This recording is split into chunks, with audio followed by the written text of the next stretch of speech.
G'day legends, I hope that you're all doing well. Now, as you may have heard, the Australian Army lost 4 servicemen in a helicopter crash, and from what's being reported, it was a catastrophic mechanical failure. Now, everyone who knows that the European choppers, both the Tigers and the Taipan, being the MRH-90, have been absolutely riddled with problems from basically the very beginning, and many would say that this was bound to sadly happen at some point. I just hope that whoever is responsible is actually held to account, as sadly the upper echelons, the politicians, the high officers, where every time there's something like this, they seem to be never held fully responsible for exactly what's happened. And I'd like to send my feelings and my love out to those families and the other service members who are feeling the hurt from this. Now, today we're going to talk about Ukraine. We're going to talk about the fighter aircraft potentially going to Ukraine, some strikes both in Ukraine and Russia, some tactics, some maps, and just all over little bits and pieces.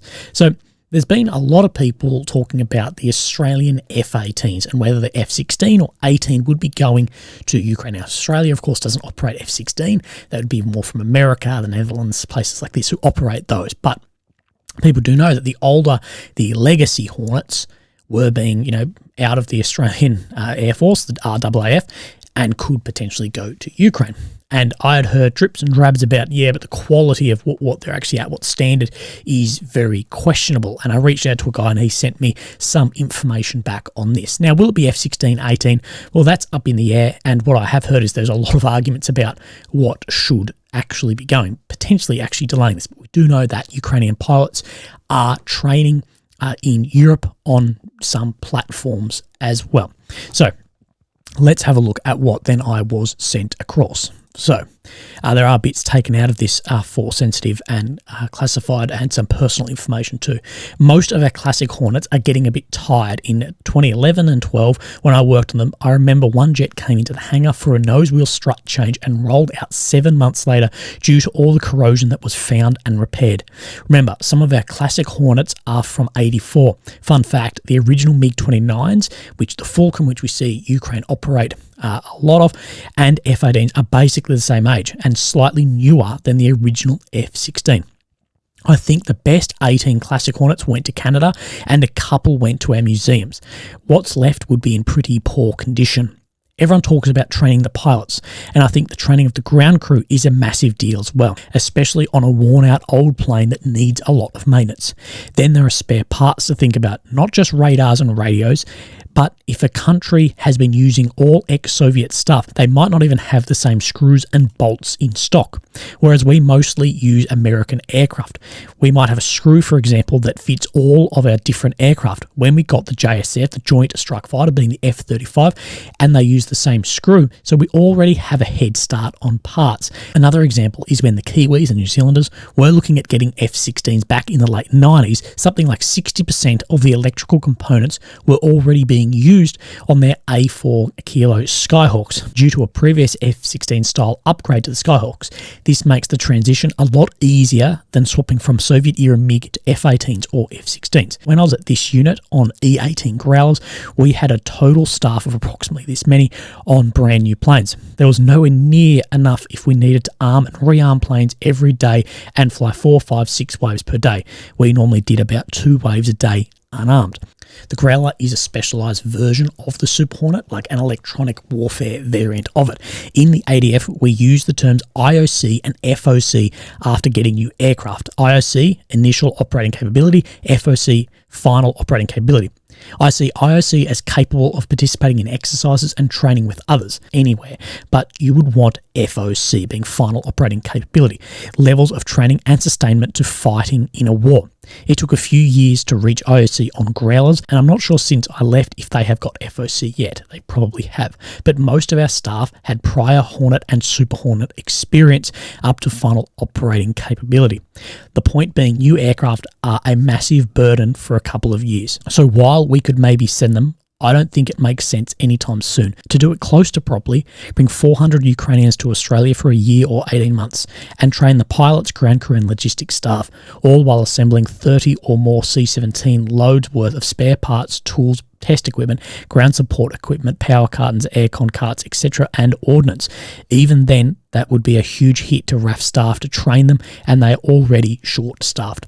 So a bit of like real world, what it would actually take to do this. And of course, there's more countries than just Australia involved in the Hornets and these, but talking about how much of an undertaking this actually really is to then get aircraft in, that it's not only by training the ground crew, the pilots, the plane, the nuts and bolts are going to be problems, things like this. Now, I have no doubt that this can happen and will happen, but talking with this, it is definitely a massive undertaking. Now, we have seen a number of strikes in both Russia and Ukraine as well. The same building again was hit in Russia, and what's being reported as a civilian residential building was hit in Ukraine. Now, the strategic one is what we will talk of, that there has been a strike on the Chongar railway that connects to Crimea. So this is the strike here and has bent out these rail lines from here. Now, how long will this actually be down?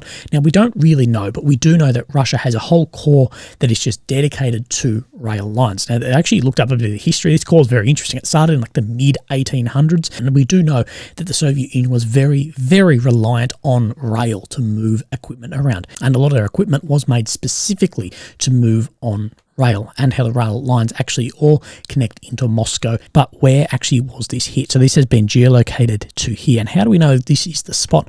Well, this photo is actually from Wikipedia of it. And I believe if we line up these, I believe to my eye that this is the same area of rail. So we have this, of course, is a bit closer and a bit further back just due to the image. But I believe that this is the same spot here. And where that is here. So we zoom out a bit here. This is what connects the mainland Ukraine to then Crimea there. So that has been struck. But one of the things we do know about rail is that it is fast to repair, but can be taken out easily. So there's pros and cons. So there's actually been more images of the repairs being made to also the Crimean bridge as well. Now, this is the bridge that connects the Kerch through here. So let's just zoom down.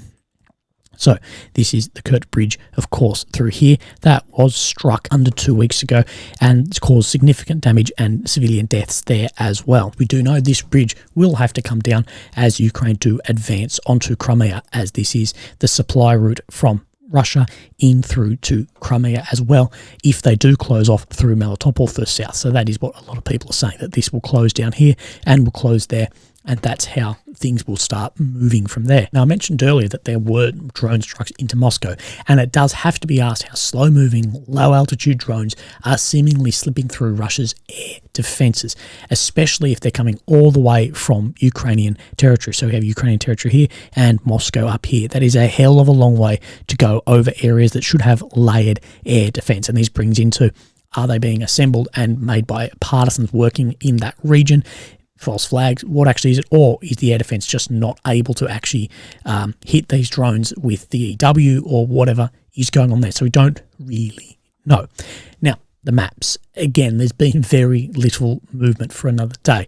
Both WarMapper and Rybar have both stated there is little to no movements on the front line. So the only maps actually being released today are from Rybar. So we're going to have a look at this and go back on a couple of days. So we have the Orikhiv sector here, which is most people are calling the Robotyne. So this is from today on the left and from the 26th on the right. So what we're going to do is what is actually changing in here. And it's probably good more often to have actually a look back and go, okay, this is what happened over a week, not just 24 hours. Because if you're just doing little snippets, it's like weight loss. So if you're measuring day to day, you won't notice a change. But if we go a week or so, we may see where things are moving. Now, we do know that Ukraine did make some ground near Robotyne, confirmed by both geolocations and other maps. But the frontline area here doesn't show too much movement. But to the east of Robotyne, it definitely shows that Ukraine had a punch in here. They have pushed almost to the south of Robotyne through here. So it is showing more down along here, that they have got more ground and are continuing to push there, potentially then cutting off Robotyne. So we know that is a very hot area, and we've seen the other maps reflect that as well, but a very heavy place of fighting. So we're going to bring up the same map and one from 3 days ago. We can see on the 28th, being 3 days ago, that this is where Starmorsky was taken by the Ukrainian forces. And now that they are launching assaults back that Russia are launching back onto this region, and saying that Ukraine is being pushed out somewhat. So we don't really know, but we know there are a number of counterattacks in there. But the other regions around here don't look too different. As we do know, that it did look like Ukraine did take a lot more around this Prutini here than is being shown on both these maps from ISW and Deep State. So this is definitely somewhere where we will keep our eye on, because there's a lot of movements. Both that Uruzani could be cut off by the Ukrainian forces here, where it sort of bubbles out, or it could launch a westerly assault across Starmorsky here. This is somewhere that's high risk, high reward for a lot, but still, you know, a number of kilometers away from the main defensive works that could create that breakthrough to go down to places like Berdyansk, Mariupol, places like that. But we know that there's a lot of fighting in and around here, and that it is fairly fluid there. Now, speaking of some of those defensive works, this was sent off to me off a friend fighting here. Now, everything is just mines here, man. Friendly mines kill friendlies, enemy mines kill friendlies. So we've seen the problem that mines have posed everywhere. Not only anti-purse, anti-tank mines, all these different types are posing a massive problem. Mines are laid somewhat indiscriminately, and that mines have been a huge problem regardless of who actually laid the mines. It's causing a big problem. It'll cause, if Russia want to launch an offensive through those areas, they're going to go through their own mines and Ukrainian mines, and now Ukraine in some areas is going through their own mines and Russian mines. So it is creating a massive issue. And we have reported before that we're seeing new tactics develop both in Russia and Ukraine. And something that we're seeing more and more of is use of highly mobile, smaller vehicles to go and do like kill missions. Now, myself, my specialty in the military was direct fire support weapons to FSW, or has become now anti-armor and going out killing tanks, things like that. Now, I wasn't really in the anti-armor section of it. I was more just predated before it went into that, but essentially the same movements. So we see Ukraine here with these small, like a side-by-side thing with then a ATGM on top, then can launch striking targets from here. And this could be used as well with drones to then have that surveillance on strikes deeper in, but quickly in and out. We've also seen Russia doing with this buggy here, rolling through with some sort of anti-armor, maybe a Kornet missile on top here as well. And we see pull up, fire, and then launch strikes across from there. So that is what we see, and we're seeing more and more of that, not only against armor, against other targets, but quick in and out. Those will go over an anti-tank mine, I believe, as well as much smaller. Then a tank is way more mobile, can go through more places that are tighter.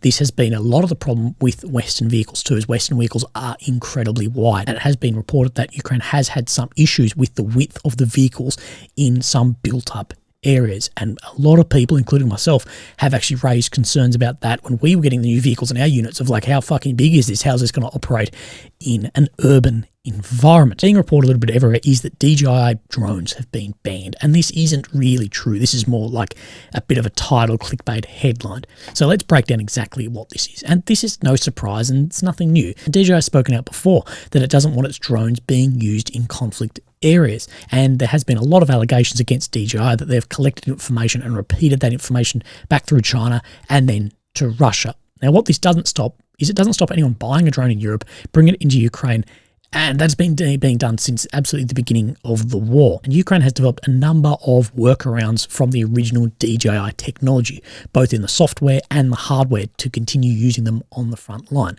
So what is actually being banned? These restrictions are going to be on anything that goes over a 30-minute flight time or can carry something over 7 kilograms, which realistically doesn't really change what's happening there. Most of the drones we're seeing in Ukraine are your small, like DJI Air drones, 1-2 kilograms, can carry a grenade or two, or maybe an RPG. So let's look at what really broke this from the Washington Post. That Beijing and China imposed restrictions on Monday to export of long-range civilian drones. And then it breaks down for non-peaceful purposes. The restrictions will apply to drones that can fly beyond the natural sight distance of operators or stay aloft more than 30 minutes, have attachments that can throw objects, and weigh more than 7 kilograms. Now, really, the only drones I can see that go over that are like your agricultural ones or your really, really high-end cinematic drones that carry your big cameras.